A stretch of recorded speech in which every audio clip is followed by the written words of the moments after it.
It's that time again, so strap on in for another episode of Cruising on the Edge, where there's real talk, real recovery, real purpose, and real results. Ah, she lost her crown, but that's okay. We That's can do real. that. There you go. We can pick up where we left off. I'm your host, Carol Cruz, and I'm excited to be joined today by my friend and co-host, guest co-host, Jaclyn Brown. We're recording during the Mercury retrograde, so we've experienced Oh, technical Jesus. difficulties. We're Mhm. blaming it on the universe. And it's in Pisces, which it's your fault, Jacqueline, It 'cause is that's all your my fault. birthday, right? We just came out of Aquarius. But we are in Aquarius and Pluto. So anyone that knows astrology Yes. possibly knows what we're talking about. If anybody else, just keep moving on by, but stay tuned because this is going to be an amazing episode. And again, I'm just going to go back to the Mercury retrograde real quick. It's about releasing, clearing, and Yes. reorganizing. So that's what Jacqueline and I are doing. That's But exactly. honestly, we're queens on the edge, and that's the name of our episode. It's about creating chaos, which we can do really good at. It's about community impact, which we do really good Yeah. at. And it's about cosmic aligning. So we're just hoping that the aligning of the stars and parades of the moon and the whatever planets are in our favor today. And if they're not, Yes. that's okay too. Right. So if this is your first time at Cruising on the Edge, grab your crown, or your favorite beverage and your favorite beverage. Take a breath. Woosah, and let's get into it. And just Jacqueline, just share a few words to our audience before you and I get into conversation because we're not going to give them a chance. Yes. Well, thank you so much for having me on. It was quite comedic for the last half hour where you're trying to figure out what the fuck was. Wait, can I cuss? I just realized Yeah, I never asked that. Okay. absolutely. Please. I just realized that we kept trying to finagle. I would hear her, but she wouldn't hear me, but I would hear myself repeated. And so, bottom line, in order to upgrade my life, I got a new USB thing, which apparently just made it worse. So now I'm back to my old shit. So thanks for that. But I'm super excited to be on here. Actually, right before this, I was listening to a couple of your episodes. I listened to the one with Ryan and Raquel, and then I went back to listen to the first one with Kay. And I just want to say, like, in terms of your interview style, you can tell that you're like settling in to like, because I know like my first podcast interviews, like you are trying to keep track of 5,000 things, like, thinking of the questions in case the convo goes, whatever it might be. But like this compared to what I just heard, like you just seem like you're in your element and like you're in it. As I So can I really say, love that. yay. And people do not realize how hard it is to put together a podcast. That's another thing too. It's like I know we see podcast bros doing their podcast thing, but it's a lot when you're the only person who is recording, editing, thinking of the questions, finding the people, marketing yourself, posting it on the platforms. Like that's a big fucking task. So I want to Yeah, give you and hold kudos down for a that. full-time job. That's very Exactly. stressful. So, Exactly. So which, as we were saying, I want this to be my full-time at one point, but yes, yeah. continue. So as someone who and again, you are I'm sure self-taught. I learned my shit from YouTube.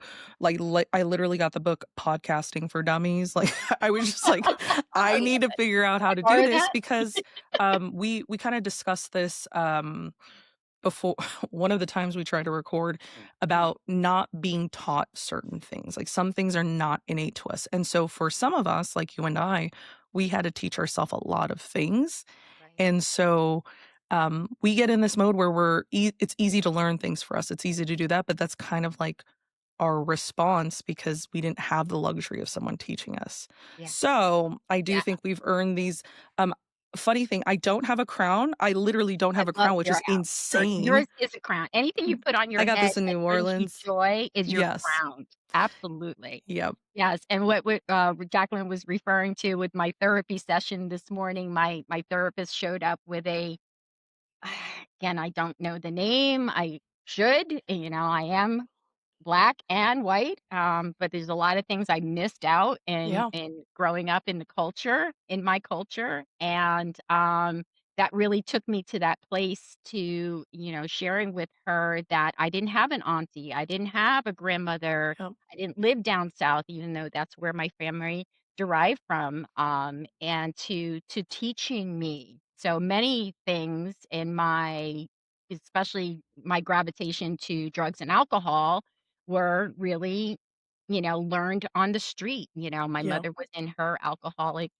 moments until I was 12. And Uh-huh. at that time, I said, "Well, I don't need a mother. I can do this all on my own." But at the same time, is I missed out on, and I don't blame my mother Yeah. anymore. I had many therapy sessions to get rid of that. Right. But yeah, it's I think, you know, I wanna get to the place like you, and again, we're gonna do some rapid firing things, but I wanna Yes. get to that place, because you are very inspiring. So thank you for Thank you. tapping in and, you're inspiring to the point where I was like, "Hey, Jaclyn can do a podcast, I can do a podcast." And yes, Yes, exactly. I invested into a community, my seven-figure podcast with David Tran and several other founders, and it's a community. We're going on a podcast summit this July. I'm That's so awesome. excited. Yes, Dude, down in cool. Georgia, down Uh-huh. in my home state, I guess, Love. per se, where my family is from. And, I'm really super excited to meet some the big names, that are possibly gonna be at this podcast summit and how I can get better at this Yeah. craft. Yeah. And I think that, again, is what something that you and I really connect with is yes, we've had some really hard times. Jacqueline lost her brother back Yeah. in 2018, and that Yep. again, we met on Mobilize virtually. The first Yeah. virtual 2020. I was the Inclusivity Caucus. Yeah. Again, finding Mhm. my blackness Yeah. through the Inclusivity Caucus and LGBTQ community, and Jacqueline was coming in as a family advocate, Yeah. which was a whole healing process. Mhm. Again, we're gonna talk about several things, that will hopefully connect with you all that are watching, but yeah, just watching you and, your healing, your transition, your transformation, your discovery, I Yeah. discovered I had complex PTSD at the age of Yeah. 60.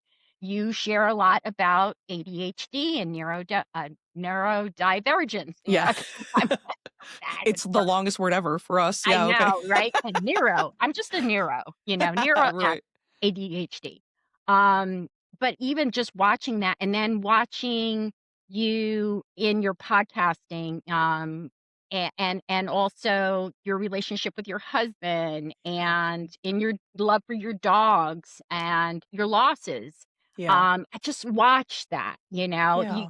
you do meet and gravitate to people, especially on the social media platform. That's where a lot of us land. Right. Some of it's not so real, but when I see you, I know that's your authentic self, and it's Thank you. very inspiring. And I put it in a text to you the other Yeah. day. I want to let my freak flag fly, Yes.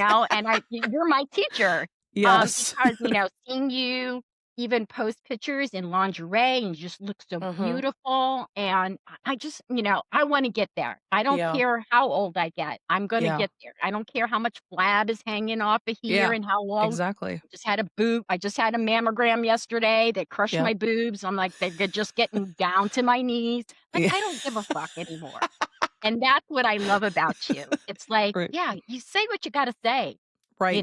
but what you say is not who I am.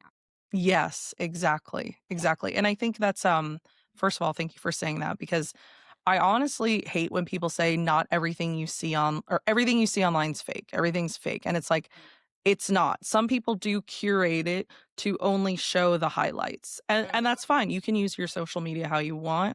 For me, my brother passing in 2018 was like my worst fear realized.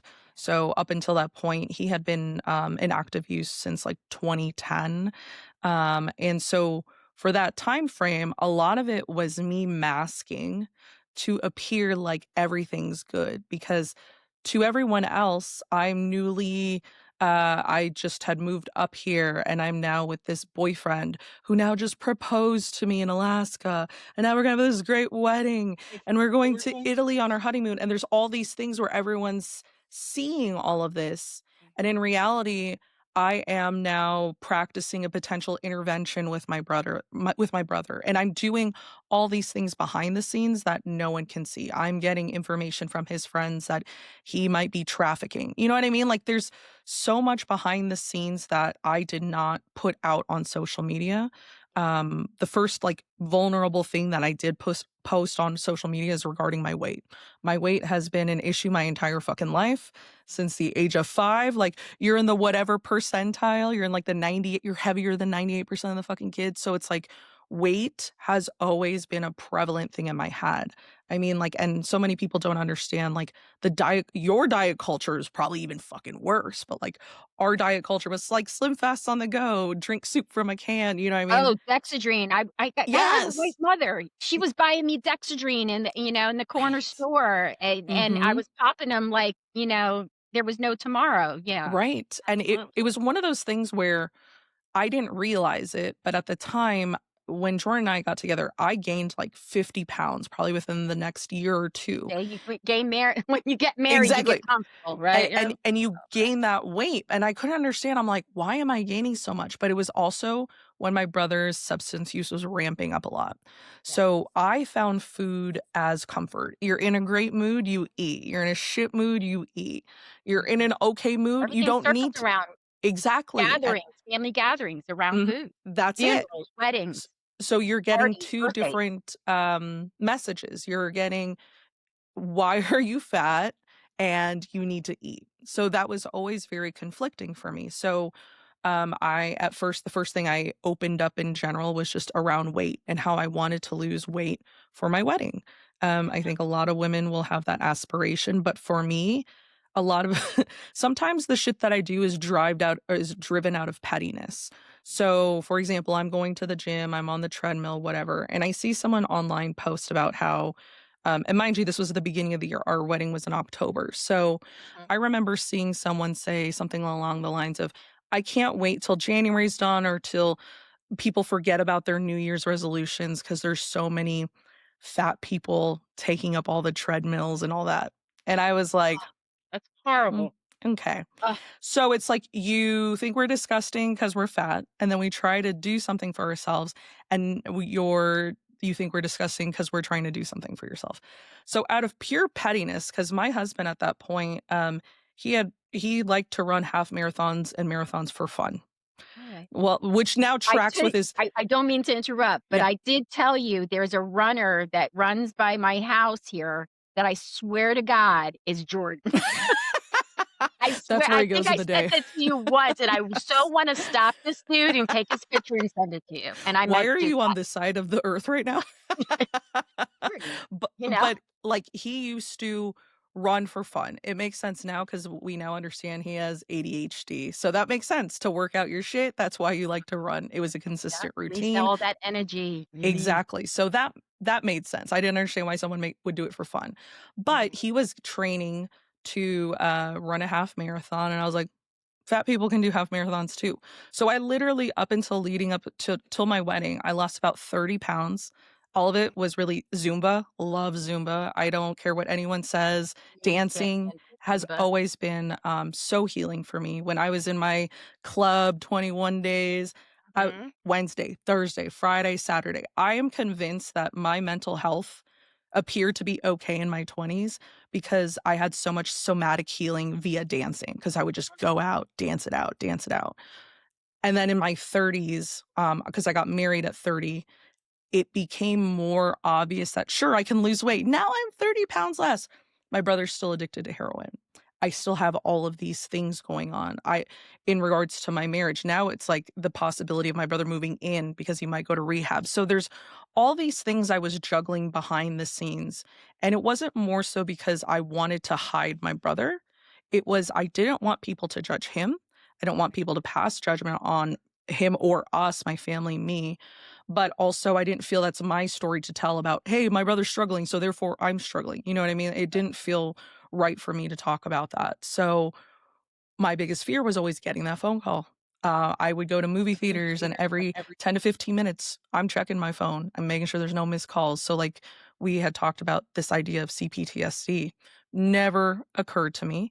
Um, but when you think about it, these little behaviors, this hypervigilance, this stuff that you have is all a result of CPTSD. And so when he died and I did get that shitty phone call, everything that I was afraid of happened. So I felt like, who fucking cares anymore? And so that's when I started to be very angry out loud, very Mhm, sad out loud, because we all know, like you just talked about this, how like fear mhm. can be the source of so many bad emotions. And Absolutely. so it can be the source of anger, sadness, frustration, whatever it might be. And so when you don't have that fear and you're just fucking angry because you're so sad, Mhm. I just did not care, and I felt like people, and I know we've all experienced loss in some way, but once the funeral's done, everybody else who was not intimately involved moves the fuck on. They move on with Yeah, their life, yeah, all of that, yeah. and I could not understand how y'all are expecting me to act like fucking normal when Uh-huh. literally my biggest fear just happened, and you want me to get back to work after 3 days of mourning, and I should be good to go, and so And you're it still in that 5 stages, they say, of grief and loss, you're still in the anger zone, right, and and it's it's hard to one of get those out of things that. too Yeah. where I think that's also falsely marketed that Mhm. you get to an end.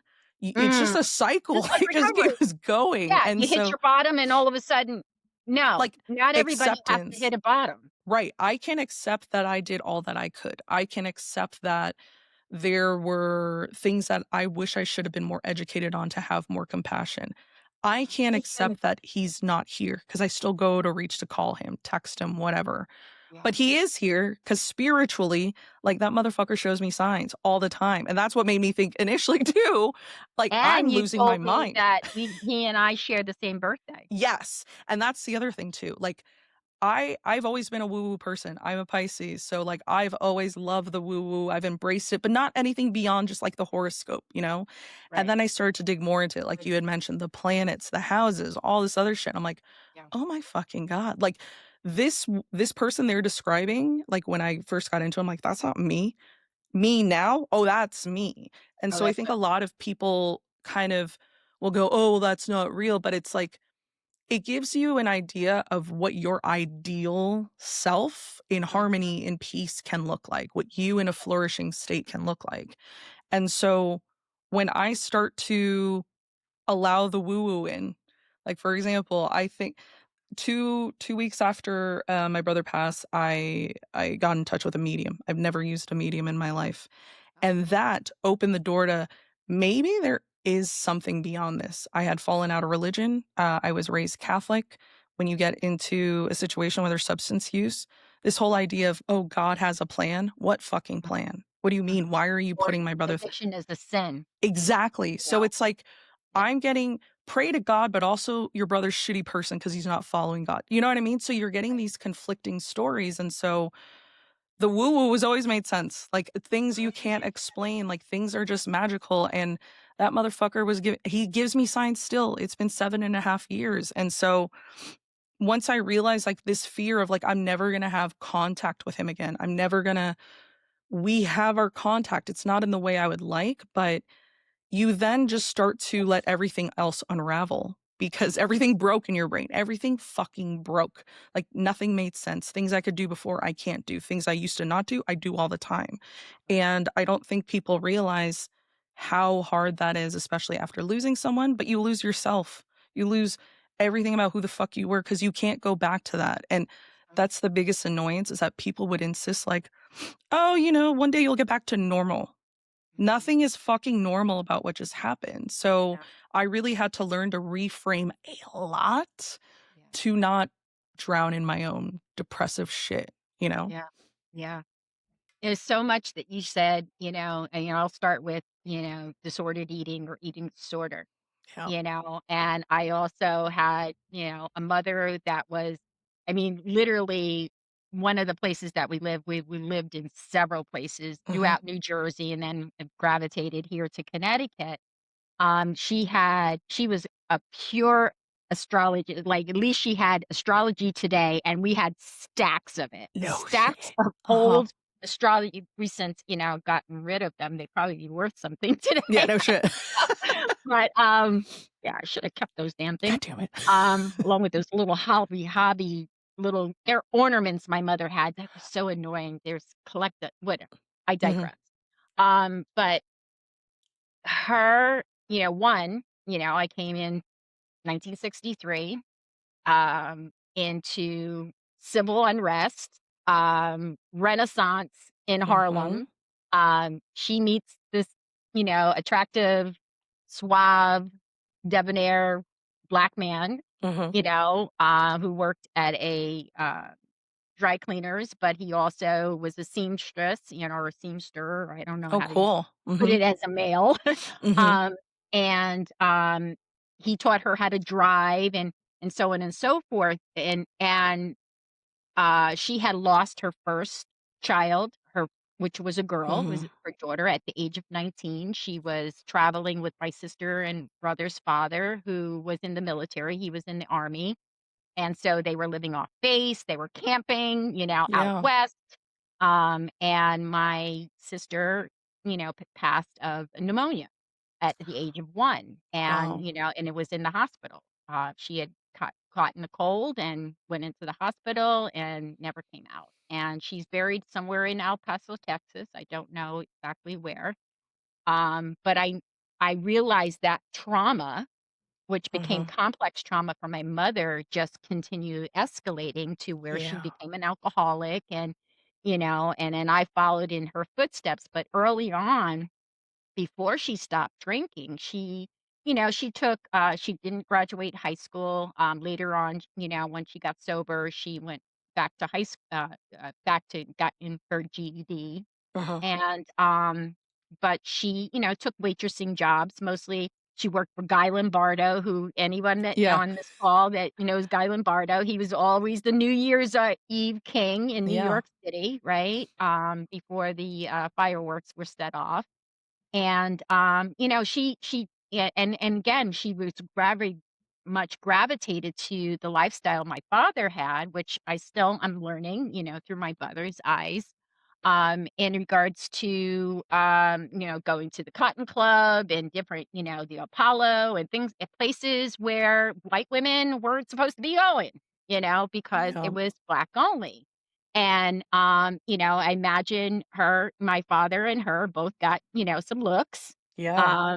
But, she saw people like Moms Mabley and Red Fox and, comedians and things like that. So and I shared this on your podcast, when the transition where I was put in a, Mhm. facility, an orphanage, Yeah. for welfare, facility for children, abandoned children, abused Yeah. children. In my case, and I was taken out of my father's care. My grandfather was a bigot, a racist. Didn't Mm. want her to bring me home, so that's why my mother chose to, give custody, not full custody, but custody to my dad. Yeah. And, again, don't have a whole lot of memory of that, but going into that facility and there was abuse. Yeah. Um, some of it I closed out, Yeah. but a lot of it, I do remember. I remember instances of, seeing her coming to visit me and bringing me gifts and then never seeing the gifts again. Yeah. And then being afraid that one day she's not going to come and visit, Yeah. That's and heartbreaking. she would bring this older gentleman with her, who looked like skinny Colonel Sanders. He was. If I look in my pictures, I know I still probably have a picture of him, but eventually, they did take me out of that facility. Very early on, I had gotten appendicitis, my appendix broke, Oh, shit. and, I was thin. I was thin up to that incident, and then after that, that's when a lot of the abuse started with my stepfather. Mm. Sexual abuse. So, Mm. if that bothers anybody or triggers anybody, please take care of yourself, because that's some of the things that Jaclyn and are gonna share are Yeah. true. These are Yeah. this is our healing. process, Yeah. by sharing our truth. And, food, my mother was waitressing, so before dinner, I had milkshake, Yep. full roast beef sandwiches that thick, you Yep. know, Mhm. and this was all before dinner. At the age of, I'm gonna say 9 or 10, Uh-huh. I was 5'5" and 185 pounds. Wow. When my mother finally left my stepfather and we moved to Paterson, New Jersey, Yeah. again, culture shock for this girl that grew up in all white neighborhood. Now I'm Yeah. predominantly Hispanic. I Yeah. don't speak the language. I Mhm. look the part, but I don't speak the language. Right. And now I'm trying to navigate myself, and I was already having problems with the white folks, Yeah. mothers and dads didn't want kids to play with me. Now I'm here in this Yeah. urban city, and, you know, that's where I, started using drugs or at least smoking Yeah. weed and things like that. But where I get to with the uh, food was my first addiction. Food was Mhm. my first disorder, whatever you Yeah. wanna label it, it was my go-to as you were sharing, stress, happy, sad, didn't Mhm. matter the occasion. I made Yep. up occasions. Yes. Now, I loved my Susie homemaker Right. I'm like, "It's baker. Thursday, fuck it." Oh Yeah. my god, it's Thursday, let me make a cake, Right. "Oh, let me see how I can make a grilled cheese sandwich in my Susie baker." Right? Right. Right. And my grilled cheesers were like this, thick, you know? I took the whole Velveeta cheese box, Oh. you know, and of course, I'm burning up the house and, smoking on Mhm. whatever. Anything that distracted me Yes. from what was going on. Yeah. Yeah. And And I kept on that trail. I mhm. kept on that trail to finding sex, other Yep. drugs. Um, I didn't do well in jobs other than waitressing, I didn't really wanna engage in school, but I quit and then went back and got my high school diploma, Yeah. tried a little bit on my hands in college, but I was already in my first marriage at the age of 18. It's like, again, Mhm. how did we get here? Right. Right. And I think whether it's a food disorder, whether it's addiction, whether it's broken relationships, love loss, loved ones passing, I think a lot of times and it's going to be, I don't know if you can, I know you can probably relate with this. We get comfortable even in the chaos. Yeah. Yes. That is the number one thing my therapist literally yelled at me about 2 weeks ago, where she was like Oh, okay. she, yeah, it was last week because I mentioned my birthday's coming up. I Mhm. actually have friends who are flying into town, which has never happened before, where it's actually usually I have to go, "We're going to Vegas, we're going to the beach." So the beach is Mhm. the destination, Vegas is Yeah. the destination, and then I just happen to be a side piece. So for people to come to Arizona willingly for fun to celebrate me, like, I'm naming off all these things. Me and my sister did a really great presentation together. Me and my husband just recently had this very big, like, finally, um, we're on the same page about the same shit, and it was fucking like, the that's a different story, but, like, I'm telling her all these things about how I think everything's good, Mhm. and then I, like, pause, and Mm. she's like, "What are you pausing for?" And I said, "I'm afraid something is gonna be taken The away. I'm shoe's gonna afraid fall. something bad's gonna happen," Shoelace is gonna break. and she's like, "You are not comfortable Mm. in peace. You are not comfortable when something doesn't need to be fixed, taken care of, like, you find comfort in chaos Yeah. because that is what you're used to. So when you are in a spot where you're like, I think everything's good, and you're thinking, like, what did I forget? What did I forget? She's like, that's your nervous system, like, fighting this acceptance of peace. It's going, I don't Mm. know, you have a lot of fucking drama. Shit could happen at any moment. And that has been my biggest problem is just accepting in this moment, I don't have to be anywhere, do anything, talk to anyone, help anyone. And that has been the hardest, is to pull yourself out of that shit, because we as people, we gravitate towards others who A, may need help.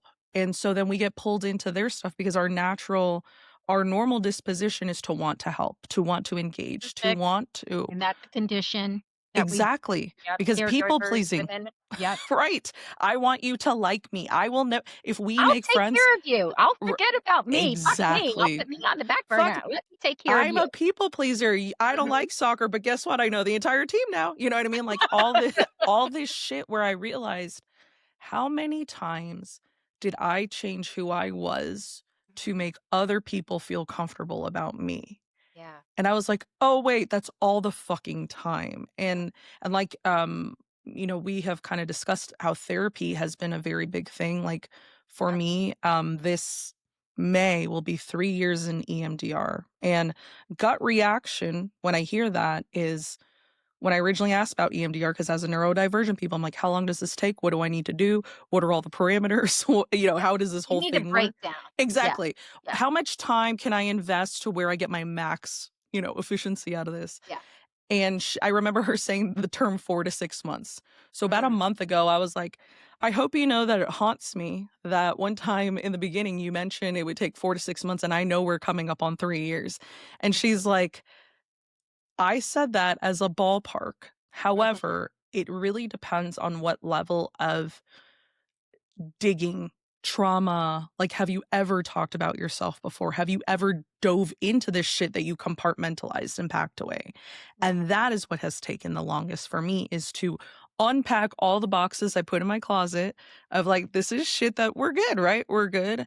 We're Yeah. not good. Actually, we're kind of fucked. And so that the best way I describe it is, it's like you think, "Let me lock up this room in my house." Like, I have a really beautiful house, but, like, there's a bunch of trash in here, let me lock this up.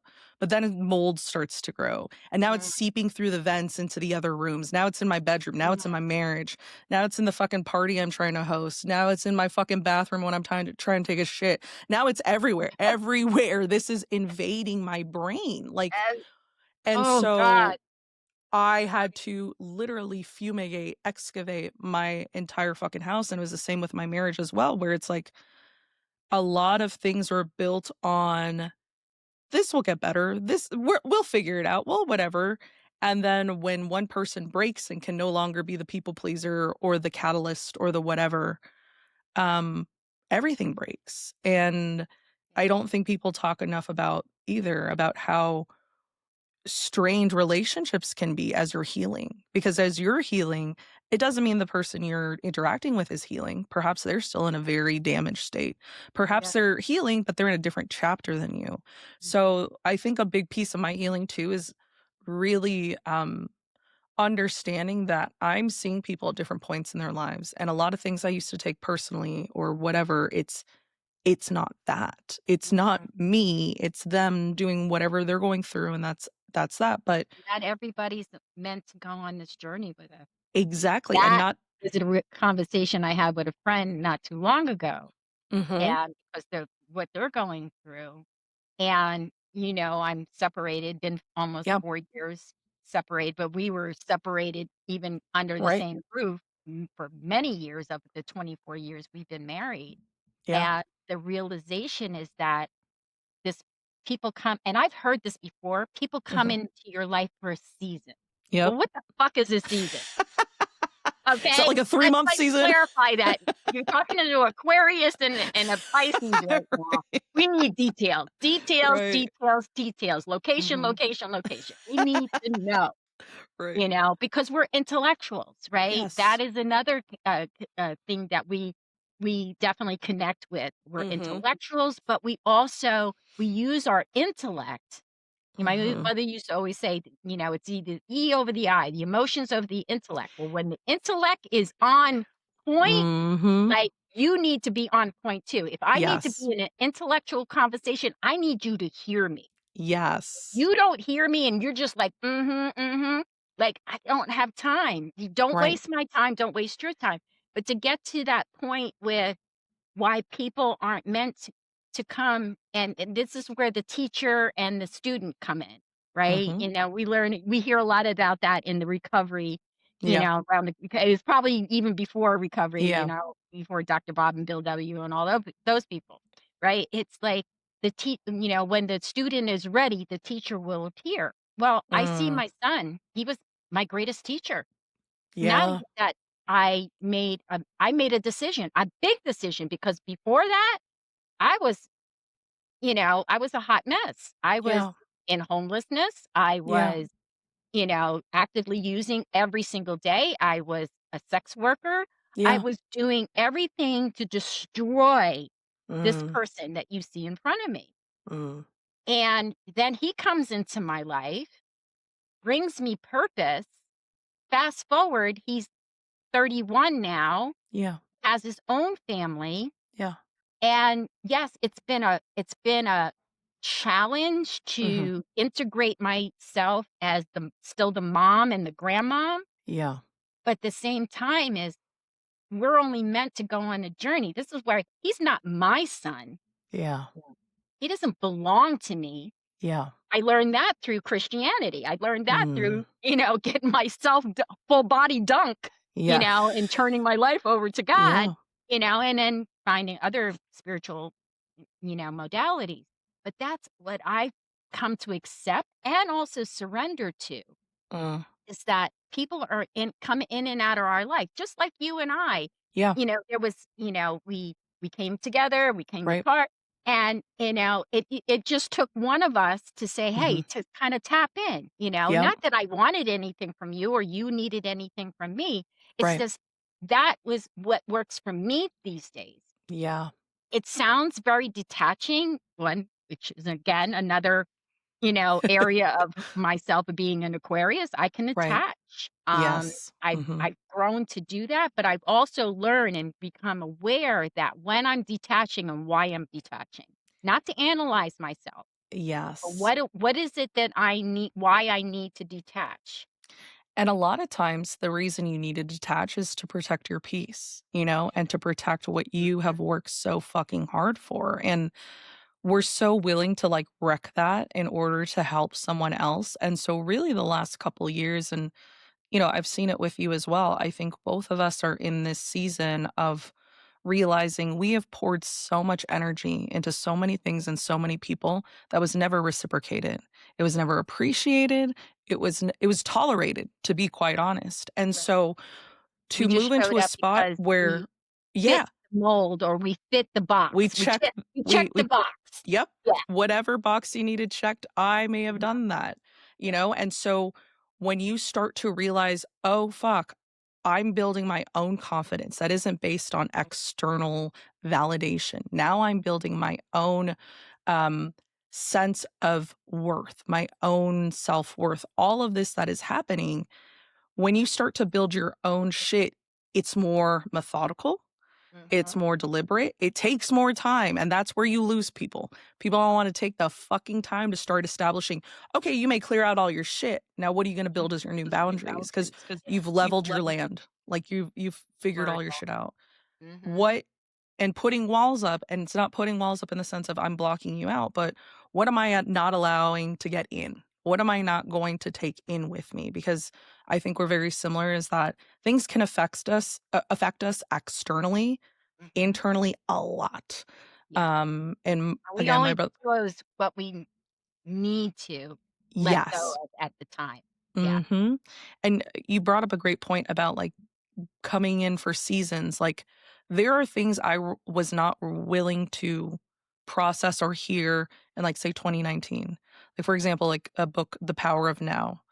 I Mm. picked that up in 2019, I said, "What the fuck is this?" Like, first 15 pages, I was like, "I am not the self, there's the ego, and there's this." I'm like, "I don't know what the fuck you're talking about. I'm gonna put this away." 2 years later, after getting an autoimmune disease, after being in a hospital, after being on prednisone, all this shit, and realizing I don't control a fucking thing. I've done everything to puppeteer and control everything, and then when I got my You're the director autoimmune and you're all the actors, and I'm gonna tell you, "Go here, go exactly. there." Yeah. Mhm. I'm going to direct this because I need the control. Because for Yeah. so long I didn't have control, so I need this control, Mhm. and then when I realized I can't control shit beyond myself. It changed my mindset, and I literally I swear to you, I woke up the next day and I was like, "I can't control shit. I can control me. I can't control how this person reacts, and so I need to take care of me." And that's when I picked up that book again and I went, "Oh, I need to Mhm. get the fuck my ego needs to get the fuck out of the way." Yes. Because so much of There what you we go. do sometimes is to justify something to someone, Mhm. and it's really just to me because my Yeah, ego doesn't wanna be looked at as XYZ, and I think for us, right. that's also the hard thing to block out is when people make the wrong assessment about you. That's a very big neurodivergent thing, when people get me wrong. Yes, that happened to me recently on a virtual thing over Bad Bunny and the kid that was on the video and totally got blown out of Yeah. distorted, and then someone literally that I don't talk to, Yeah. I do know, we've met in Yeah. person, we haven't done a whole lot of recovery work Sure. together, but posted something in regards to, well, it sounds like you were embarrassed, like, calling me out for agreeing that I got it wrong, and that hurt more than the Yeah. people that posted the link to the actual, it wasn't Right. the young boy that was, taken there in Mhm. Minnesota. I will be the first to tell you, maybe not during my active addiction, I was Yeah. never wrong, Mhm. and in relationships and things like that, Right. unless I was with a narcissist, of course, I was Yeah. always wrong, right, and always getting gaslight. But I was like, where did that come from? And I Yeah. realized, with shit like that that comes from somebody else, it has Yep. nothing to do. One, it's none of my fucking business what other people think about me. I've had to Mhm. learn that. That's Yeah. been a practicing. It's the That's not hardest. something a one and done. You gotta practice that shit Mm-mm. because it depends. If it It's still comes from a hard. family member, it Yes. hurts. Like, it hurts like Mhm. you just, Mhm. Yeah, you because they just know stab. where to hit you. They Yeah. know the parts, and that's such a great point where it's like you depending on who the feedback is coming from, Mhm. it could be a fucking projection of their own dumb shit, which I'm like, "That sounds like you, homie, like someone Yeah. who runs this country. Sounds like a bunch of projections, bro." Yeah. But in reality, Distraction. Look over here. right. Look over here. Blame this person, blame that person. When everything comes, my big thing has been listening with curiosity. Mm. Listen to be curious, but not to criticize. And a lot of times people, I think also Take our a breath. demeanor, we're very straightforward. Like I don't have like a, "Hey, Carol, oh my god." Like I'm just like, "Sup," "Hey, you know? girl. Hey, Yeah. hey, girl. Hey." And mind you, if I'm in the right environment and I've got gummies and I'm feeling it, yeah, I'm that girl. I'll be like, "Oh my god, let's go do something." Most of Yeah. the time, I'm chill. And so that can be misinterpreted though, where we Yeah. can say something very direct like, "Oh, what does that mean?" Someone may take that as I'm questioning their intelligence. Someone may take that as I don't like their decision. But when we're talking like this, we can clarify. And what sucks is via like social media, all that, we're going to take it the worst possible way. Yeah, I'm we not read thinking between like, the lines when there is no line. exactly. There is no Exactly. lines. What are you reading between the lines? Right. Why is this so important to you? And Mhm. and that is other things that I've learned even in my, uh, before my mother passed away, and we were trying to navigate, our relationship, what it Yeah. looked like. I know she was very happy and proud that I, finally had someone to care for and that I Yeah. loved, and, being my son, Yeah. and it brought me sobriety and recovery and things like that. But I still needed to, like you mentioned it earlier, I still had the mold growing over here that I Mhm. needed to address, and that was that complex trauma that Yes. wasn't labeled back then. I was postpartum and all this other things, but still not medicated, which I glad I wasn't, but Yeah. at the time. Um, but when I addressed, in a therapy session with Mhm. my mother, Yeah. 2 other counselors there, my son as well, he actually took his Wait, first all of you step. were physically there? We were in account, so I asked my mother, because we were just not communicating, you know? Yeah. She was in fix-it mode. Now that I'm sober, it was like, "I gotta do this for you, and I gotta do that for you, and I'm gonna take care of Raymond, and I'm gonna do this." Yep. And I was like, Mhm. "This is why I ran to New York," you know, Yep. because I wanted to get closer to my drugs, but I needed to get away from you. Yeah. My mother's love, and that I wouldn't say always, but my mother's Yeah. love really was built on guilt and shame. Yes. Very And conditional. I was the I was the I was the subject. I don't wanna be somebody's fucking Yes. subject or Mhm. project. Yes. Mhm. It When wasn't unconditional love that you were e teaching me. exactly, Everything had very condition. conditional. Mhm. Mhm. You are loved if you follow my rules, do things my way. Yeah, If you choose to do that, it's icy. There's yeah, no response, shut down, and, to g I grew up very much experiencing conditional and unconditional, which was very it's probably why I do have, like, autism ADHD, which I'm now realizing, like, I know I have ADHD, like, I got late diagnosed when I was 39. I'm gonna be 42. But what I'm realizing, I would read this shit about ADHD, I'm like, I don't really care for structure all the time, though, you know, and I'm like, "This doesn't quite yeah, make sense." So yeah. then I start to look up autistic ADHD, Mhm. which I pronounce because when you see it's AUDHD, so I Yes. call it Audie Haughty. So because so I'm like, "Wait, this makes sense," because, like, there are times where I need structure, and there are times where, like, do we really have to, though?" Mhm. So you have these 2 opposing dynamics. I can't help but think of Hamilton, 2 anyway, there's 2 opposing dynamics in your head, and you're like, "Which is real?" But Mm, both exist at the same time, so for us who've seen both ends of the spectrum, right, we can very easily see your point of view, your point of view, your point of view, because we've been straddling the fucking middle, like white knuckling this forever, like what's right. fucking real? And What's in behind door number reality, 1? What's behind door number yes, 2? What's behind door number 3? Yeah. exactly. And in reality, what's real is that things that are opposite exist at the same time all the time. Mhm. And we were put in situations where we that were very black and white. And guess what? Shit isn't black and white. No. Um and I heard you talk about this too, or no, I heard Kay talking about this, about just this idea of recovery and how now it's like self-care. It's like harm reduction. Like it's getting taken over in the sense where it's losing like the depth of what it means, you know what Right, I mean? Because I right. think a lot of people think, "Oh, I'm in." Commercialized. Yes, a lot of people Yeah. think, "I'm in recovery because I don't use crack anymore." It's like, "Cool, did you work on what's going on here that Right. made you want to do that? Have you Mhm. dove into that?" And to me, that's, like, true when you're You holistically addressing all of it. Removing the substance doesn't remove the trauma, right.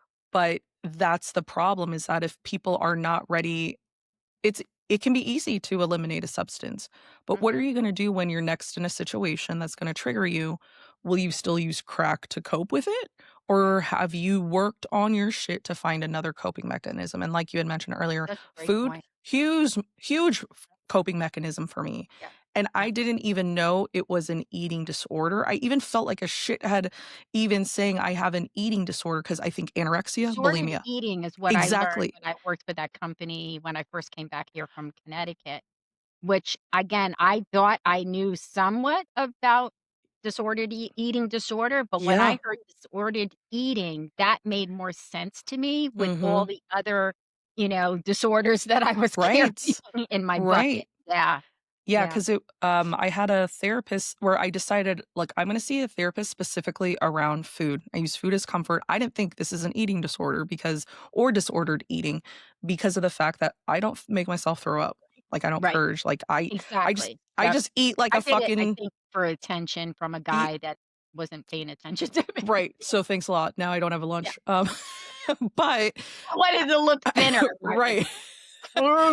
yeah, But yeah. And realizing I'm not making fun of oh, people with no. disordered But eating. I'm just but this is repeating. also, like, dark humor because when you Yeah, go through yeah, this and you're, like, navigating shit, I'm like, "Wait, why do I constantly need to eat? Why do I constantly need to do this?" And she's like, "Well, let me ask some other questions because if it's limited to just anorexia, bulimia," she's like, "There's also other specified feeding and eating disorders." She's like, "So that's like everything else that doesn't fall in those Mm, buckets." She's like, "Well, when you walk by a mirror, do you always look at yourself?" And I was like, "Yeah, but yeah, but not in not like a in, like, a self-centered self-centered. way. In a, do I look fat? Do Mm, I look, can you see my rolls? If you work out," she was like, "when you do a workout routine, do you work out to the point of injury?" I was like, mm, "Yeah, I do that too." "When you do a diet, is it hardcore and you stick to that?" "Yeah." So it's like these extreme measures that I take where it's like, I can't eat, I'm rewarding myself with french fries, I'm rewarding, you know what I mean? All this, um, I did not realize how fucked my, ideas around food were and how much food noise was in my head, which people mhm, don't talk about. Like, "Okay, I'm eating now, but what am I gonna eat for dinner? Do we have this? Oh my god, what if I want something sweet?" Why was this constantly ruminating? It's because 'cause I'm yeah, constantly seeking my next fix. What's the next exactly. thing that's gonna Yep, help me cope with yep, shit? chasing it, And yep, people don't talk about that shit, mhm, man. yeah. Oh my god, when you just said, again, I'm probably gonna get it wrong, not say it word verbatim, but there was something you said that was so relatable in regards to, um, you know, the act of, the reaching for, the even identifying that there's a compulsion there. And again, Yes. um, gambling wasn't always Yes. in the DMS-5 as Yep. an addiction, neither was eating, disordered eating or eating disorder. It was more compulsive eater or Yes. compulsive gambler, now it's since changed. Um, but for me, food was also a protector. If Mm. I kept I the weight remember on you if I Yes, I kept the remember you weight on, discussing this. it kept the predators away. That when you mentioned that in your, when I interviewed you, Mhm. that has always stuck with me, um, because it's like, this is an instance as women, our whole lives we're taught, "Be skinny for men, be skinny, be whatever size you Cosmos. are, Oh, yeah. be" right, Mhm. "be whatever less size than that." I Yeah. knew girls that were fucking, 100 pounds soaking wet, and they were like, "I need to lose 5 pounds." I'm like, "What are you talking about?" And so, like, I see it now from a very different lens, but, like, when you brought that up, I've never thought about it in that way. And since then, I've seen people on TikTok who have talked about their eating and how they experienced abuse when they were younger. And for them, they did the same thing. It was better for them to be fat, quote, because it made them less desirable. And that's heartbreaking because it's like we're being fed two totally different things. I thought I had to be skinny for, quote, dudes to like me, but I need to also be fat so I'm not attacked. You know what I mean? Like, what a fucking mind fuck that is. It was And also used as a reward, which in my yes. mother's case, she Mhm. have come home with, I got an A or a Yep. B or whatever, a C or Right? a passed. Right. Here's your reward. Let's go out to dinner, or let's make you a Exactly. your favorite cake. Mhm. Um, the other reward was one of the predators, who was quote unquote a cousin, but he wasn't Yeah. really. It was Mhm. my sister's father's stepson, Okay. who I don't know if he's still alive, but he had been convicted on several Wow. counts of, um, sexual abuse, sexual assault, incest, Wow. and he would bribe me with a quarter Hmm. and say, "You can buy yourself some ice cream." Wow. And again, ice cream for a quarter back then, Right. again, dark humor. Right. That's not fucking real anymore. Yeah. "Ice cream man! Ice cream!" Right. You know? Right. And but that was it, my brother on my mother's side, who I haven't had contact with in a very long time. So I still have 2 siblings on my mother's side, and I have 1 sibling, on my father's side, Yeah. and I'm in the middle. Well, I was Yeah. the baby. And, I remember summers going out to Long Island, Yeah. and everybody would get in their swimsuits, and I'm talking about 8 to Yeah. 7, 8, 9 years old, and I always had the one piece. I don't Mhm. remember ever wearing a two-piece. Yeah. Maybe in, like the two-piece that came over your Like the belly. tankini. Yeah, Yeah. the Mhm. tankini kinda Yeah. thing, I did the but same, yep. never, like, and nothing that would show my belly. Hell no. Mm-mm. And but of course, in a one piece, you look like you're pregnant at the age of Yeah. 8, 9, 10 years old. And my brother would pick up all the kids, he Mhm. was older. I'm sure if he was home from the service, I think he was. Mhm. And, because he's my brother Larry, I'm gonna say he's probably Donna's 7 years older than me. I'm gonna say maybe 10 years older. Yeah. He's 3 years older than her. And so he would pick up all the kids and throw them in the pool. Yeah. And I was a floaty, had the Mhm. floaties on for a while, arm floaties, and always had to wear earplugs because I always Yeah. would get infections in Me my too. ear. Like, I Yep. was a sickly kid. I Yeah. was I was emotionally sick and physically sick. Yeah. And, it would get to me, I would be in the line, Mm. and I almost would wanna go back down the ladder because I was so afraid that he wasn't gonna be able to pick me up or I was Yes. gonna get hurt. Because my mother would always say, "You're gonna get hurt," Yes. even before I Mhm. walked out the door, you Yep. know? It was always and that's again, I digress. I relate that to a lot of things that my ex would say, don't forget your umbrella," Yeah. "Make Mhm. sure you put air in the tires," like, I'm like, "Thanks, mom," Yeah. because I married my mother. Ye dude, But yeah, I that's the think, other thing. Yeah. as our conversation is evolving and we are getting close to the end, which I need No shit. script, nothing. It's okay.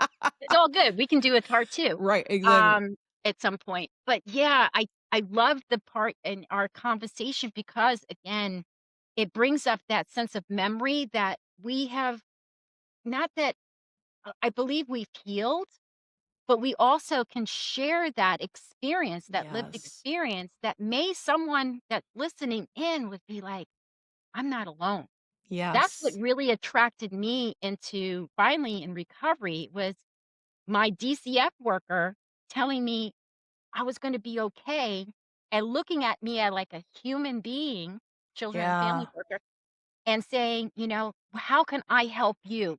That's what we Yeah. do. You do Right. it with parents. I do it with people on Yeah. the calls that I get. We do it in this on this platform, Yeah. you know. One way or whether we transition, whatever we're transforming ourselves in, Yeah. people are moving with us and new people are coming or not moving with us. Yeah. New people are coming along. And Like, I it think that's a gift that I don't think any, you know, Mhm. textbook would have ever been able to teach us. No, and, what I really appreciate you calling out is such a specific example around ice cream, and Jordan has a very hard even though he absolutely, has complex PTSD, Mhm. his comes from a different of just, like, a non-consideration, kinda growing up. For me specifically, it truly is complex, like, multiple traumatic events happening at the same time, and so I don't feel I've ever had him truly understand how deep it is when it could be something as simple like you said, like ice cream, for example. So, like, for me, right before this call, and because 'cause I'm transparent as possible, like, fucking 4 hours ago, me and Jordan were in a fucking fight because I'm like, "You do not consider what I have going on today. Because I was like, "I have a podcast. I'm recording this." And he's like, "Okay, well, I have something at the same time too, so I'll just come back home after that." But Jordan has the option to also go in the office after that, and then he can handle the dogs, and I can just have, like, this alone time. Right. And so, I was saying, I don't think you understand when I say I need you to learn about complex PTSD because something as simple as that, as, like, you're just thinking, "Logistically, it's better for me to do my shit at work and then come back here." Yeah. In my head, you're not even considering what I will need to do, which will be Pierre is still looking at his paw from his fucking, dentist thing, but now he's starting to, like, lick it raw, so I'm like, "I need to monitor that. What if the mailman comes?" You're always thinking in a sense of what this leads to in your head and, Mm, like, how it brings up, I tell Jordan, I'm like, "Complex PTSD is a dumpster of shit." So mhm. when something brings up a Sympathize. past Good. feeling, it Yeah. may have nothing to do with an ex, it may have everything to do with, say, my childhood. But that just opens all up and you just are throwing something into a fire. I Yeah. can't differentiate. My nervous system doesn't know the difference that this is now versus this is a dumpster fire or not. So realizing how like how deep something as simple as that or something as Exactly. especially when you talked about weight, that, when I look at anything, buy a chair, go on a ride, anything, weight Mhm, limit is my number one thing I look for. mhm. And Sitting on a first thing plane. exactly, first thing I look for. I don't know how many times I've been on a plane, I couldn't buckle the seatbelt, the embarrassment I would fucking feel. And so now when I get on a plane and I can buckle a seatbelt, if I don't feel, like, weird about it, I'll By the take a way, picture. congratulations, you look Thank you. fabulous, Thank you. fabulous. You But both taking a picture of my seatbelt and being like, yes. "Holy fuck." Like, this Mhm. is and, my weight loss, it's so funny. I go my entire life on every fucking crash binge diet, da, da, da. I finally am just like, "You know what? I'm gonna focus on my brain, and I'm just gonna do that," because I went through all this shit where I'm like, "Look, my thyroid, levels are good. We've done all the things. I'm still not losing weight. Went through all Great. this testing." I'm like, "I truly believe I have high cortisol. Like, I need you to, like, believe me when I tell you that I've gone through a Yeah, lot of shit." I yeah. finally went through all the cortisol testing, and they're like, "Yeah, you have really fucking high cortisol." I said, "Cool. Mhm. Now what do we do?" They're like, "You just need to have less stress." And I went, "Are you fucking nuts? Like, Yeah, what the fuck yeah, does that mean?" So, yeah. that's when I started EMDR and Mhm. letting go. Body does keep score. Yes, it Truly, does. so much of this has been inflammation. So much has been adjusting the way It's I the way I approach approach food, food. um, and realizing this is very complex. It is the mold in your house. It spreads Yeah, everywhere, and I appreciate you just but there are solutions. acknowledging There that. are solutions. Exactly. Yeah. Mhm. The Yep. first part the first part and it kinda goes along with recovery steps, right? Yeah. It Exactly. recognition, being aware. Mhm. I was just saying that to my friend as she was leaving because I am this Mercury retrograde has also I journal a lot. I journal Yes. every day Mhm. and has brought me into 2 people in my life that I do care about, but I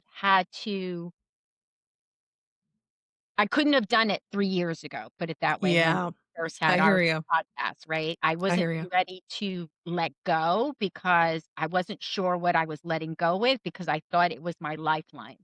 Mm. But I have proven to myself I can beat things.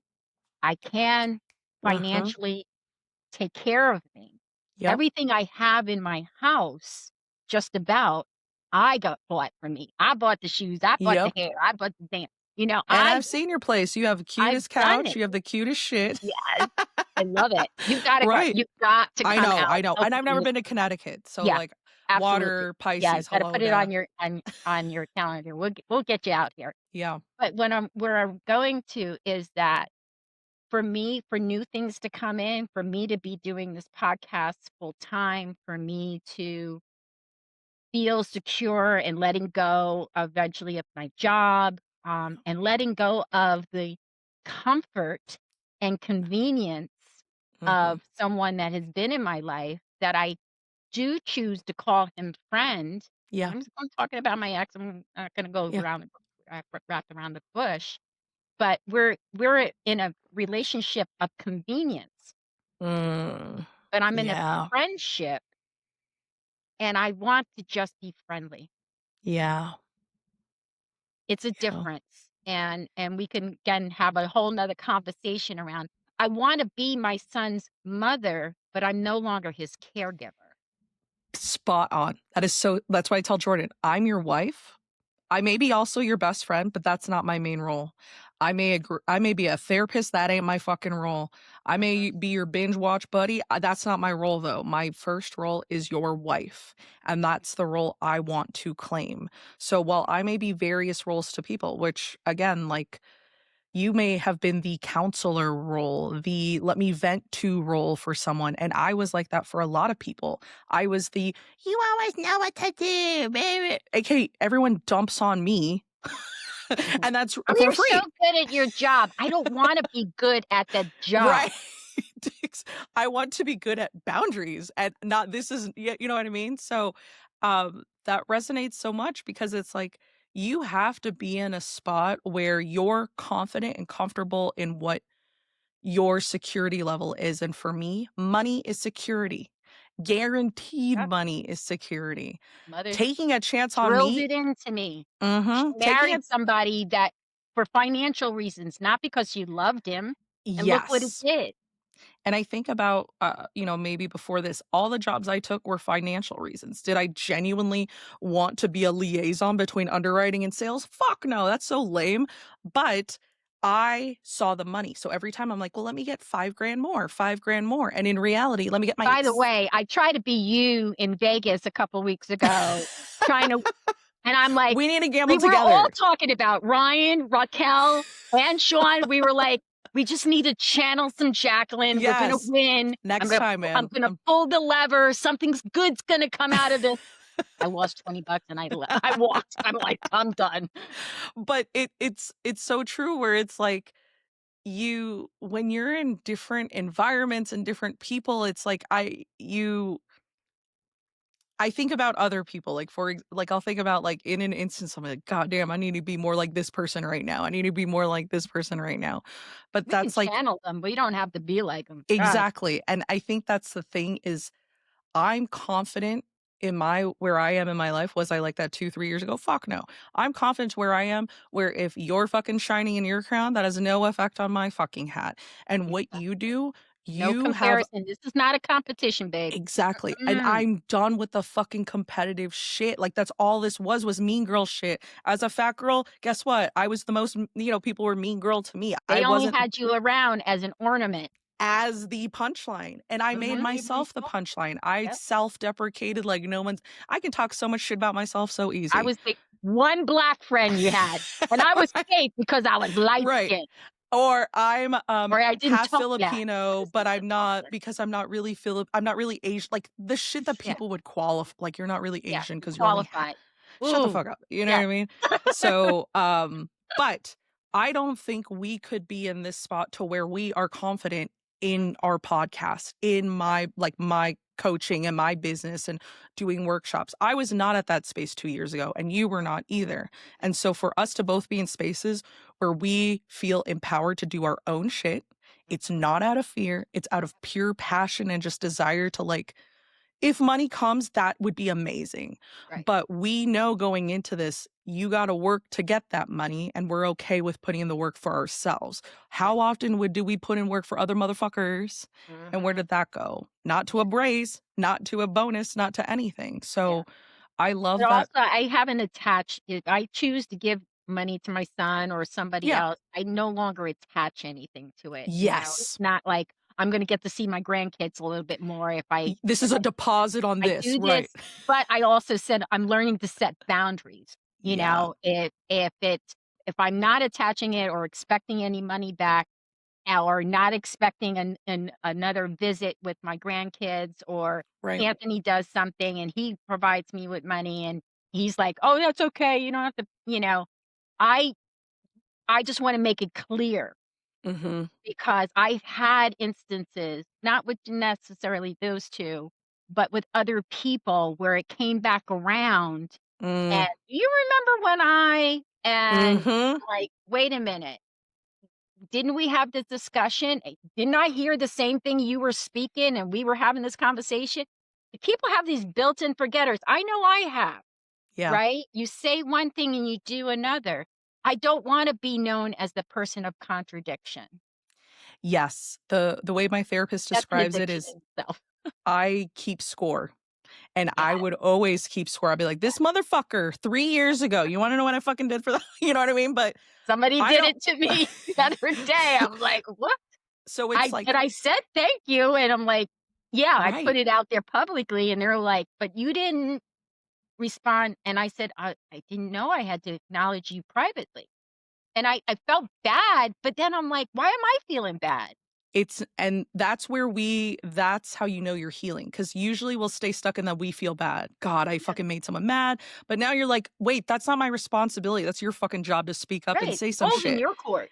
And then it's like, "Whew, that weight's off me now." And Yeah, yes, well, it still haunt me in the back of my head that maybe I'm being a bitch or a cunt or whatever, and that's it's gonna haunt me for freeing. about 2 hours. It might do that, but in Yeah. reality, I'm not taking on your emotions anymore, and Yes. that's huge, That huge. is the weight we had to Mhm. release first. Not The our physical physical, release the physical emotional weight. weight came later, right? The Yes. weight of everyone we carried on our shoulders. You didn't only carry your brother on your shoulders, you Yeah. carried your family history on your shoulders. Thank you. You carried your husband's family history on Right. your shoulders. Exactly. You carried your other siblings' weight on your shoulders. I carried 5 siblings that I had no relationship 4 no, Right. 4 siblings, well, 5 Yeah. because the sister that passed, all that weight, Yeah. I was known as the daughter, the bonus daughter, the Mm. mistake, Yeah. and you have to live up, you gotta put, hell with a crown, you're Yeah. put in positions that you never said, "Hey, let me sign up, oh, I wanna Y do that." You're No, literally I on the didn't front sign lines up of a to be a war. drug addict. I didn't Right. come out of the fucking wound and say, "Oh, I think I'm gonna smoke some Yeah. weed." And I do wanna tap back into one other thing that you said Yeah. earlier, and I don't give a shit how long this goes, but if you gotta I go, know. just let me know. Um, because I'll just edit. I "Hey, just guys, have sorry this is 3 so parts. short, but fuck off." Or "So long, but fuck off." Yeah, all my Yeah. one call came through and I was like, "Beep, Hold shut on. off." Um, so one of the things you talked about in regards to harm reduction, I Uh-huh. know it kind of just like, Mhm. kind of rewind. And you were also very inspiring to me to be open about harm reduction. Yeah. And I, started with CBD Yep.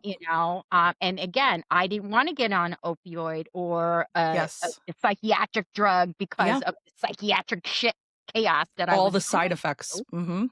and all the side effects because I was afraid it was gonna bring me back to Back. homelessness, crack Absolutely. and heroin use, Yeah. and I would not be here today talking to you if I was out there in the midst of what's going on in the world of drug Yeah. use. Yeah. I know I would be Yeah. dead, Yeah. long time. Yeah. If the drug didn't take me, the every place I would landed would have definitely taken me out, but when I made that decision, and it was you and Raquel that were really very supportive and probably the only 2 people that I even tapped into, Yeah. kinda did my research, Yeah. to but felt safe. And Yeah. I think that is another thing that is so important for whatever recovery looks like for you, whether it's addiction, whether it's food, whether it's sex, whether it's Yeah. whatever. We're all in recovery still from freaking Something. come on. Mhm. And this Yeah. administration, by the way, like every day I'd have As to a say, whole "Okay, Carol, you get 1 hour on the internet looking at this asshole." You know, That's harm reduction, babe. That's Don harm Lemon, and I reduction. don't get paid for sharing his name, is my go-to, independent media person, Yep. and when I don't like what he has to say, I'll find somebody else, but I don't do mainstream media. I Nope. digress again. But yes, harm reduction, and I still do it, and I have a goal that I have cut back, Yeah. and I do edibles and I do vape. Yeah. Um, but I also, started small and then worked myself Worked your up, way. and Yeah. then I got on an antidepressant, which is working really well for me. Good. I live in a beautiful area where I get to go out and walk and use natural Yes. modalities as healing processes. Journaling again has really been a magical thing for me. It's Yeah. also brought me into like I'm gonna write that book. That memoir is Yeah. coming. It just wait and see. It's coming. Mhm. Because I am a writer. I'm a storyteller. You are. Uh, I think again with us being queens and embracing our creative soul is Mhm. was crying out. above the drugs, above the, food, above the broken relationships, above the grief and loss. Yeah. And that little Carol, that little Jaclyn, Yeah. were survivors, but more We than are. survivors, we were that was our superpower. Yes.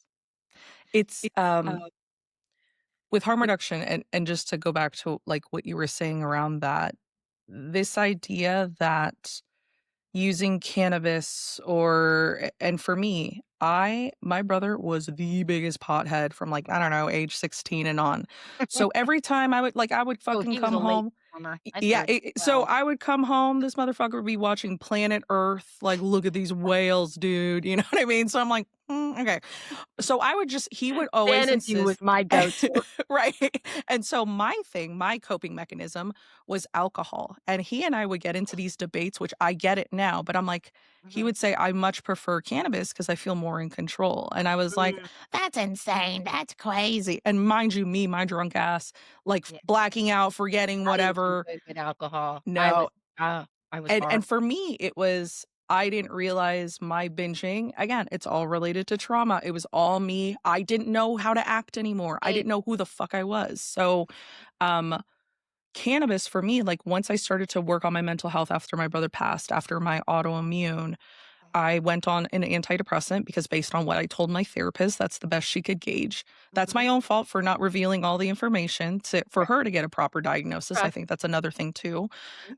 So antidepressants like pulled me out of the ground, but then I just sat there on the edge like, well, what do I do now?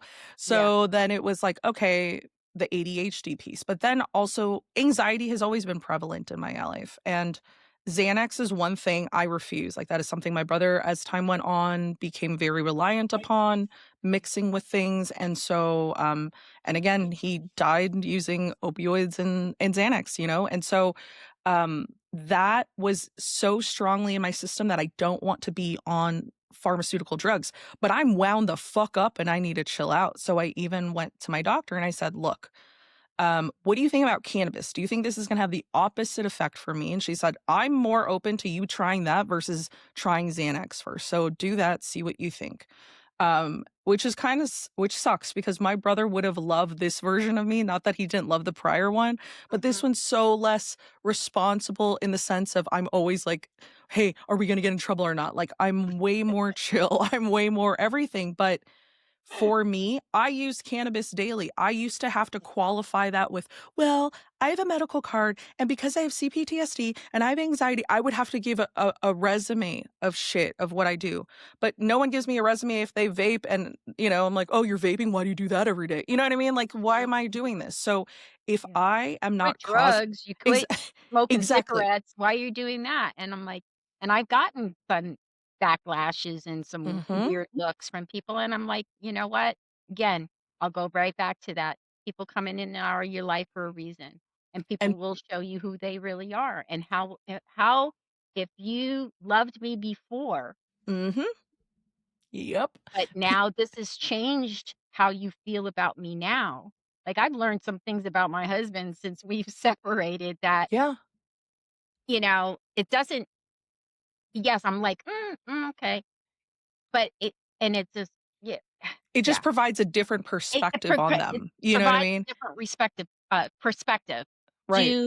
Do I gauge how because you're that and you voted for that, is going to stop me from being your friend because you helped Yeah. me raise our son? Yeah. Who is not your biological son, I'm Yeah. grateful. I am so blessed to, 1, have this person sacrifice, Right. to his other children that he didn't have much of a relationship with and still doesn't. He tries his Yeah. the way to the level it makes him feel comfortable, which I've come to understand that. Yeah. Um, but yeah, I felt like he came into my life 7 months before my mother passed away, Mm. and my mother's words were, "He's the one," and I'm like, "What? Mm. What are you talking about?" Because Yeah. he lines up his paper bags. Like, he's more organized, but again, organized, right? Right. 'Cause the Mhm. Carol's all over here. Carol's an air sign. She's like, Mhm. "Woo!" Yep. "Hey, look at the color. Look at the Yeah. color." Mhm. We were at the Wizard of Oz, and all of a sudden, the sparkles came Dude. towards me when Glinda, the Yeah. good witch, comes down, and I was like, "Wow," and I've got it on recording. Wow. That was the wow of the little girl. Yep. I don't Mhm. have to wow anybody but me. Exactly. That's so true. It's the as long as I am safe and I'm mentally in a mind frame where I can make Mhm. appropriate decisions, I'm not harming other people, and in fact, for me, cannabis can bring up so much creativity. Like, I revamped my whole website. Guess who was taking an edible the entire time I I wrote love all your that? website. We gotta Me. talk. So then it's like, "Ha I was high the whole time while I wrote this," and it's like, I'm fooling all of you, but it goes to show Yeah, that yeah, I'm fucking with your idea of being high and what that looks like. Because for me, it brings out my creativity, it brings out my wordsmithing because I didn't use any fucking AI. That's my biggest fucking pride is that mhm, could I have made this easier on me and used AI? Sure, and done my whole website. yeah, But I also was like, "Look, if I'm finally gonna take me seriously, mhm. just like you wanna take you Take me seriously with the seriously. podcast," I'm like, "I need to Yeah, invest in myself. yeah. I need to be okay with someone else handling the website. I know I need to learn Some everything in people my think it's a head." hobby. But right, but it's like, I needed to make sure that if I'm gonna put my foot forward, Mhm, this is gonna be, like, my good work, and what helps me think? Cannabis. mhm, And, we did a presentation, me and my sister, down in Tucson at a leadership conference. Not mhm. my normal scene, I had no fucking clue what I was walking into, I don't know what the fuck this means, like, I don't know what type of industries are gonna be there.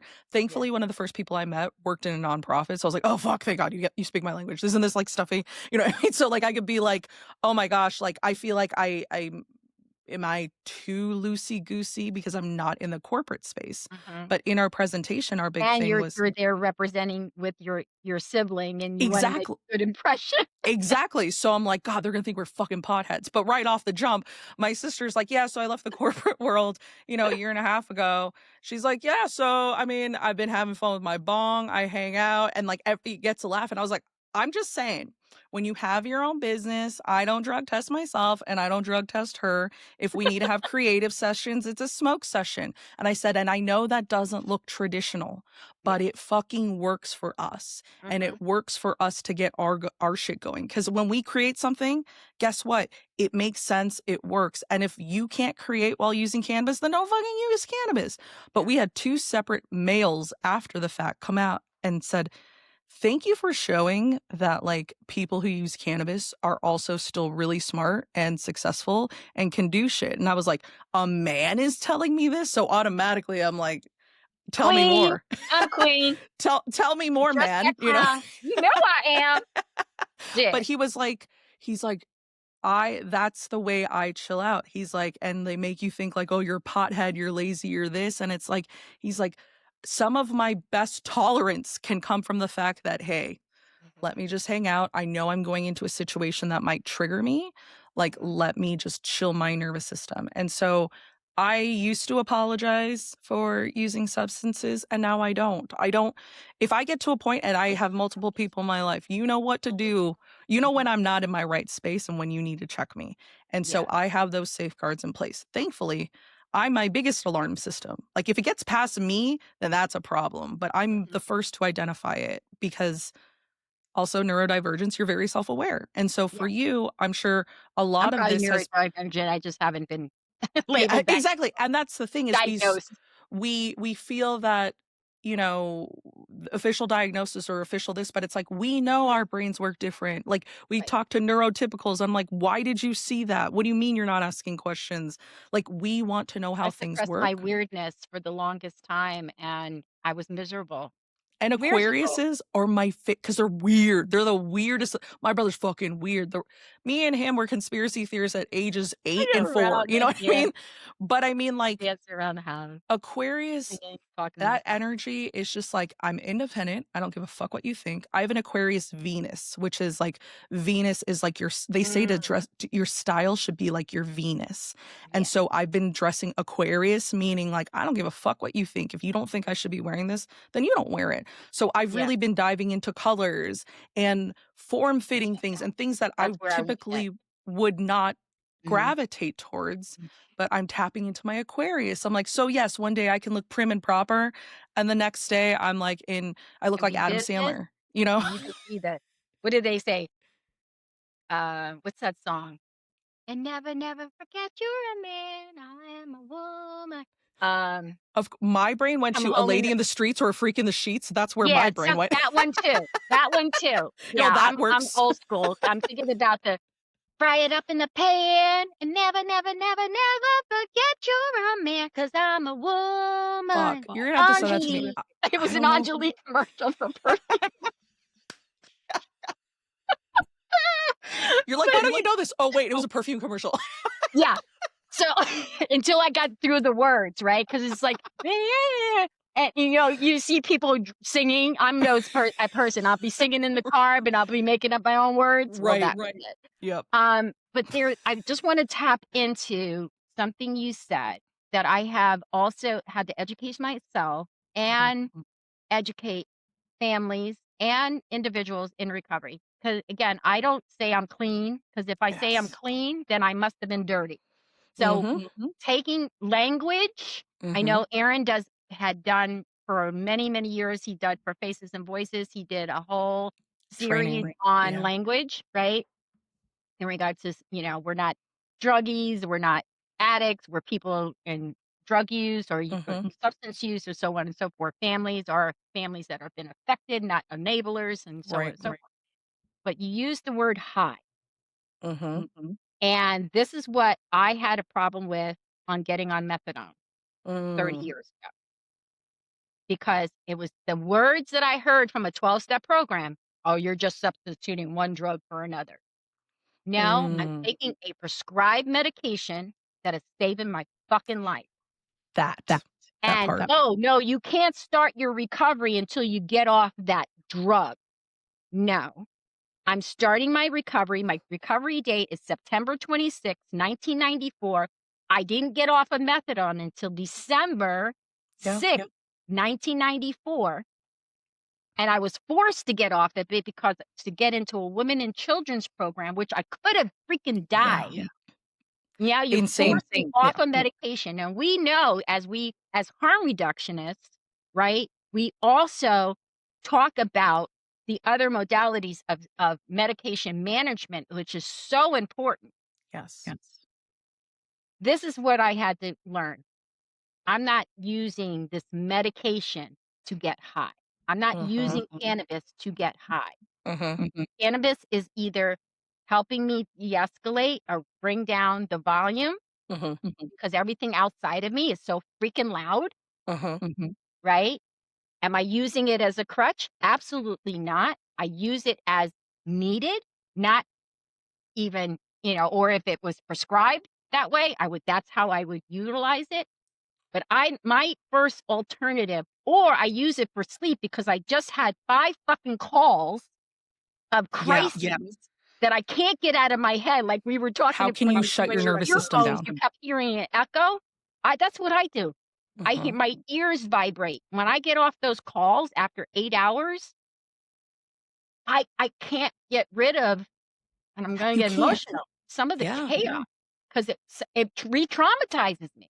Right. And I have to talk to who do I got to talk to? There's only me in my house, Yeah. unless I tap into my supervisor via text, because we Exactly. don't talk, unless we have a supervision.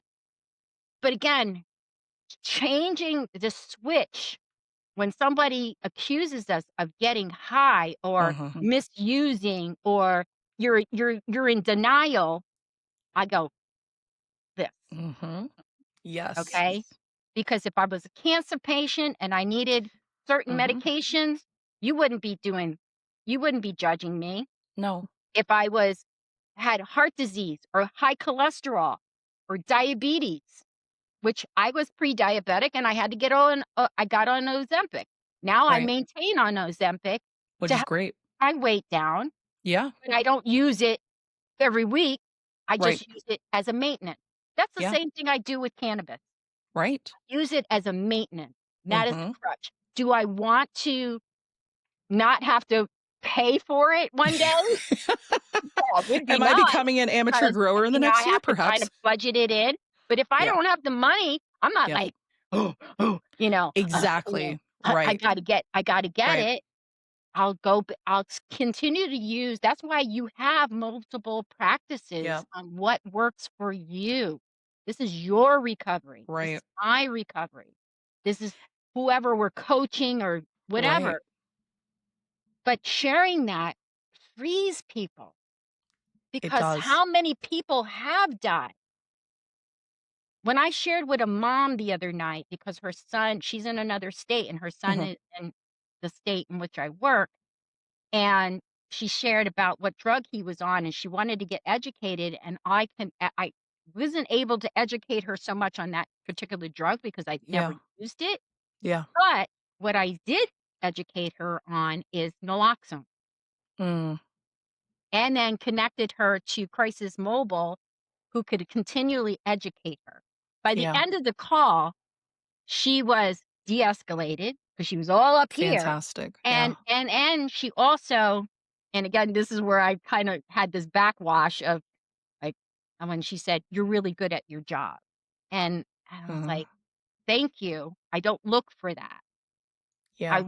What I think you and I do, I know this is what our purpose part of our purpose Yeah. is to what first get ourselves educated. Yes. And because we're always going to deal with fear, we're always gonna deal with chaos. Always. It's just it's how we manage it, has how we see it. It's how we respond to it versus react to it, right? Exactly. Because so much of our Yeah, fear is the unknown. But if you take the time to educate yourself and you take the time to get as much knowledge as you can, and you still don't get all the deets, at least you're more familiar and the fear isn't as overwhelming. And right. so, education, the fact that, again, you may not know that drug, but one thing that kind of is in the same circle of that drug is naloxone. So, I can absolutely educate you on this. And so, Yep. always like leaving my whole thing leaving something better than it was, like, giving someone more information that they may not have known. Education is just so key, and it can really help mitigate a lot of fear, but Mhm. I think that's the problem is sometimes people aren't curious, and, I'm very grateful for people like you and, other friends that I have who are curious. This isn't You're not listening to interrogate me. You're not listening to criticize how I could do something better or, how I'm doing it worse. Like, I think we you're need just all need curious. choice. We need Yes. to know that there's choice. There's not one pathway. Nope. There's not what and that's what I came into, and many of us that, with 30, 40 years of recovery Yeah. came in through this one pathway. Well, I was conditioned to be Yeah. programmed in that one Yes. area, and not that I regret it, I saved my life. But I Yeah. also needed to be open to other areas, especially transitioning into as an older person. Like, I Yeah. don't feel 63, but there's things, that hurt that I go Yeah. like, "Oh, And okay. you don't Let me fucking look I gotta 63 in I gotta any way, take shape, or care of form. I gotta take care of that." You know, Yeah. you talked about being at the gym and, going the extra mile, Mhm. I as soon as I get the first hurt, I'm like, "Oh, oh, oh," like, "I'm out, Yep. I'm out." Like, Yep. I ended gym membership because I don't like pain. Me, I'm like, pain is necessary for skinny. Like, that's Yeah, no but pain, again, the no gain, pro like that, but just I do would it, like and that. and I don't know if you've had someone on, your podcast yet, but people don't talk enough about how if you followed that prescription, that was your thing, and Mhm, now that you've gotten older, you're unpacking all of that and right, realizing that is not my thing. I can have respect for how this helps people, but now I can see how it might hurt people or how it might be restrictive of some people. Like, I would love to hear a conversation around, like, how do you deconstruct yourself from that, mm. system Hey, write it into your down, let's into let's your own look into system. maybe we'll do a foursome, we'll we'll do a combined something, you know, but, I my no, gosh. I just think, like, shit like that, um, it looks easy to a lot of people, like, Mhm, doing this podcast, doing looks easy, Yeah. but there is a lot of A work lot behind the scenes. mentally, energetically that goes into this, and especially, like you said, deconstructing from something that literally saved you, but now is not a savior for you, and how do you Right. figure out what that is? So I I still, love tell conversations people, like that. "Hey, you want to go to the meeting and that works for you?" Again, I don't I don't deter anybody from trying Yeah, something new that may absolutely. save their life. Mhm. Yeah, try Yeah, it. exactly. If you wanna come back at and blame me because you tried it, hey, you know what? And it's not my shit, it's yours. Right, right. But at the same time is I think that's where, again, the myth and around addiction, it's a choice. It Yes. may have been in the beginning. I chose to pick Yes. up and Mhm. utilize whatever I needed to survive the trauma that I wasn't even labeled back then. But then it became a disease. It became a disease of my whole body. It took over my whole body. I Right. walked around with yellow skin, 110 Yeah. pounds, skeleton. I looked like death. I don't look like that today. But I One have remembrance that I never wanna look like that today, and if anybody comes to me and says, "I need help," Yeah. yeah, I'm gonna be there and provide you with resources and connect you, but I can't save you. Yes. You And gotta that's a work that's the inner work that you have to do for yourself. I'm gonna be here to yep. support you, no matter, you wanna reoccurrences happen, losses happen, I'm gonna still be here as long as Yeah. God gives me the breath, Yeah. and I still believe in God, Yeah. he's still my friend. Sometimes I curse him out every once in a Yeah. while, Yeah. but, this has been amazing, Jacqueline. Yes. I I loved love it. how, again, we just naturally just went on this I know. flow. I I'm I looking down at my papers. One of the things, before I close out, again, I just wanna thank you so much. I wanna yeah. leave you and, the folks listening in that are gonna catch this podcast, with an affirmation. I call it "Spill the Tea," and I I like know that. "Spill the Tea" is about gossip, but I'm not about gossip these days. I'm about the real, real. Yeah. And so, grief transformed us. Yes. Advocacy empowered you, and the universe keeps nudging you forward because healing doesn't erase the dark. It teaches Mm-mm. you how to glow inside. So that's I like clean that. energy. Yeah. I want to thank my guest co-host, Jacqueline, for joining me today and Thank sharing you. her creative wisdom, her voice, her laughter. Thank you Yeah. so much. I'm ready to take a nap and go to the Yeah. bathroom too. And for our viewers for listening and thanking you for spending time with us. If this episode resonated for you and challenged you or inspired you to move forward, please take a moment and subscribe, Yeah. like, share. This community is about growth, Yeah. and the conversations are rich and deep. But growth isn't always comfortable, as we've learned, but it always is worth it. So Yes. until next time, keep showing up, keep rising, and keep cruising on the edge. Thank you so much. Thank you.